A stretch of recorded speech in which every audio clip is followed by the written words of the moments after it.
देखिए अभी हम लोग पढ़ने जा रहे हैं हिंदी व्याकरण। जानते हैं कि किसी भी भाषा को जानने के लिए सबसे पहले उसका व्याकरण जानना बहुत जरूरी होता है। ऐसे तो भाषा कोई भी बोल लेगा, लेकिन शुद्ध बोलने के लिए उसको व्याकरण की जरूरत होता है। शुद्ध शुद्ध बोलना और शुद्ध शुद्ध लिखना, शुद्ध शुद्ध पढ़ना, ये तीन चीज के लिए हमें जरूरी पड़ेगा, तो उसका नाम है व्याकरण। इंग्लिश में इसे ग्रामर कहते हैं, उर्दू में इसे कवायद कहते हैं, है ना। देखिए एक ही ऐसा भाषा है भोजपुरी जिसका कोई ग्रामर नहीं है, लेकिन हिंदी भाषा का भी ग्रामर है, अंग्रेजी का भी ग्रामर है, उर्दू का भी ग्रामर है। तो आज हम लोग शुरू कर रहे हैं हिंदी का ग्रामर, शुरू करें हिंदी व्याकरण। तो परिभाषा अभी तो आप सुन ही लिए।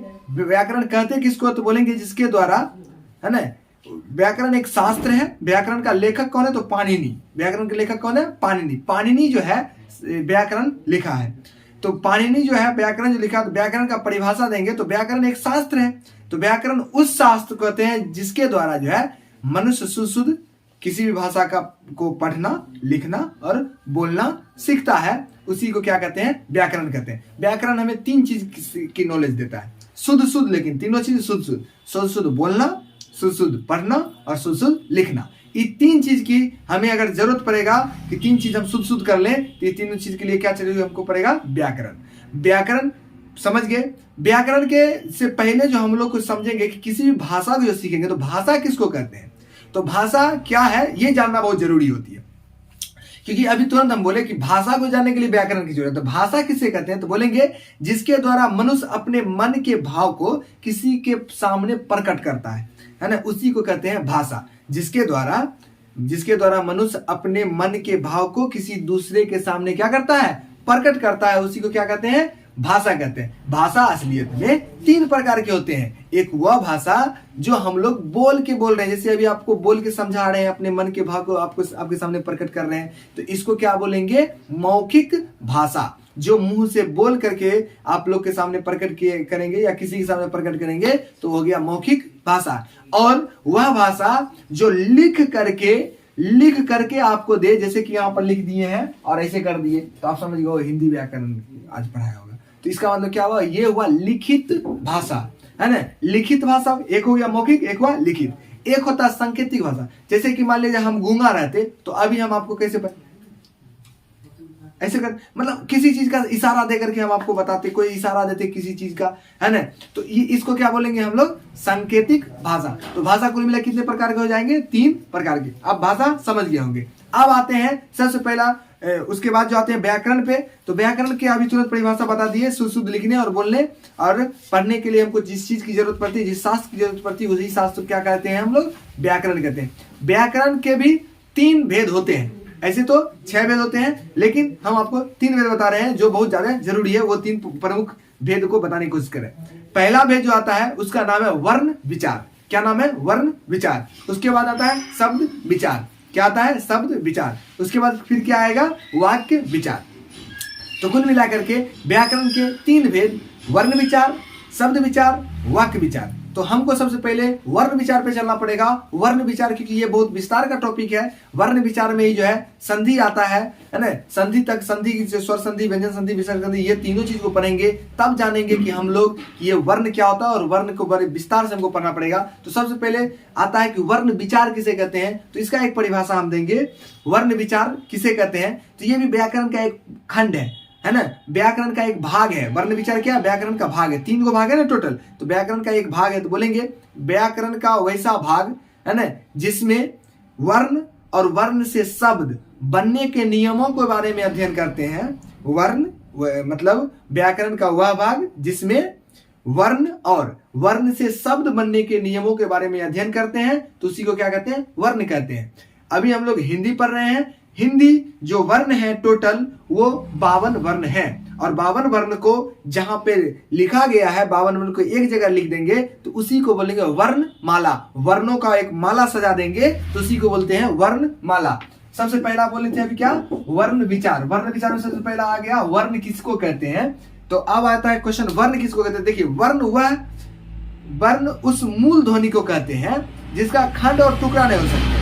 जैसे देखिएगा, हम अ लिखेंगे, अ का टुकड़ा नहीं हो सकता, लेकिन क लिखेंगे तो क का टुकड़ा हो सकता है। तो क का अगर टुकड़ा करते हैं तो क प्लस अ होगा, है ना। लेकिन इसमें हलंत लगाएंगे, आधा क लिखेंगे, है ना, मतलब पूरा उच्चारण नहीं कर पाएंगे, इतना क भी कर रहे हैं तब पर भी ओ आ रहा है, क्या कि ये ओ आता है क्योंकि ये स्वर वर्ण है, अभी बता रहे हैं आपको। तो असलियत में वर्ण जिसको खंड या टुकड़ा नहीं कहे, इसको जैसे कि क को हम अक्षर कह सकते हैं क्योंकि इसमें दो गो वर्ण लगा है, एगो क एगो अ, तब मिलाकर हो गया क। लेकिन हम अक्षर को भी जो है, जो छोटे मोटे अक्षर जिसमें अ मिला आ मिला, मतलब स्वर वर्ण भी मिले रहते हैं कुछ कुछ, तो हम उसको डायरेक्ट क्या कह देते हैं, वर्ण कह देते हैं, है ना। तो टोटल मिलाकर के वर्ण कितने हो जाएंगे, 52 हो जाएंगे। वर्ण उस मूल ध्वनि को कहते हैं जिसका खंड या टुकड़ा न हो सके, उसे क्या कहेंगे, वर्ण कहेंगे। अब आता है वर्ण है कितने, अभी तुरंत आपको बताएं 52 वर्ण है। वर्णों की संख्या कितना बाबू, 52। अब देखिए आता है कि वर्ण को क्या प्रकार भी होते हैं, वर्ण क्या अनेकों प्रकार के होते हैं। जी हाँ, वर्ण मुख्यतः 2 प्रकार के होते हैं। और याद रहे अभी हम लोग हिंदी जो पढ़ रहे हैं, हिंदी जो वर्ण है, हिंदी वर्ण जो आया है, हिंदी जो भाषा आया है, ये देवनागरी लिपि से आया है। हिंदी किस लिपि का भाषा है, तो देवनागरी लिपि, इसको भी आप याद रखेंगे। तो देखिए अब आता है कि वर्ण के 2 भेद हो जाएंगे, एक का नाम है स्वर वर्ण, एक का नाम स्वर वर्ण, और एक का क्या नाम हो जाएगा, व्यंजन वर्ण। स्वर वर्ण, व्यंजन वर्ण। स्वर वर्ण किसको कहते हैं, वैसा वर्ण जो बिना किसी दूसरे वर्ण की सहायता से उच्चारण किया जाए, मतलब किस उच्चारण में, वैसा वर्ण जिसके उच्चारण में दूसरा वर्ण का सहायता नहीं लिया जाए, दूसरा वर्ण का कोई मतलब नहीं। जैसे हम बोलेंगे हर्ष ई, है ना, अ आ ई ई उ ऊ, तो बताइए इसमें कोई चीज के लिए नहीं लिए, किसी चीज। जैसे हम बोलेंगे का, तो का में देखिए क्या आ गया, पहले तो क आया, क के बाद क्या आ गया, आ आया, है ना। तो ये स्वर वर्ण नहीं होगा, ये क्या हो जाएगा, व्यंजन वर्ण होगा। तो बोलेंगे जिस वर्ण के उच्चारण में किसी दूसरे वर्ण की सहायता नहीं लिया जाए, है ना, जिसका उच्चारण बिल्कुल उच्चारण करना स्वतंत्र हो, वो किसी पर निर्भर नहीं करता हो, तो उसी को बोलेंगे स्वर वर्ण। और उसके बाद आता है व्यंजन वर्ण, तो बोलेंगे वैसा वर्ण जिसके उच्चारण में स्वर वर्ण की सहायता लिया जाएगा, स्वर वर्ण की सहायता ली जाए, उसे क्या कहेंगे, व्यंजन वर्ण। स्वर वर्ण की संख्या कितने हैं, हिंदी में 11 है, लेकिन संस्कृत में यही क्वेश्चन अगर आ जाए कि संस्कृत में स्वर वर्णों की संख्या कितने हैं, तो आप कितना बोलिएगा, 13 बोलिएगा। देखिए स्वर वर्ण जो है हिंदी में कौन कौन सा स्वर वर्ण है, जैसे अ, आ, ई, उ,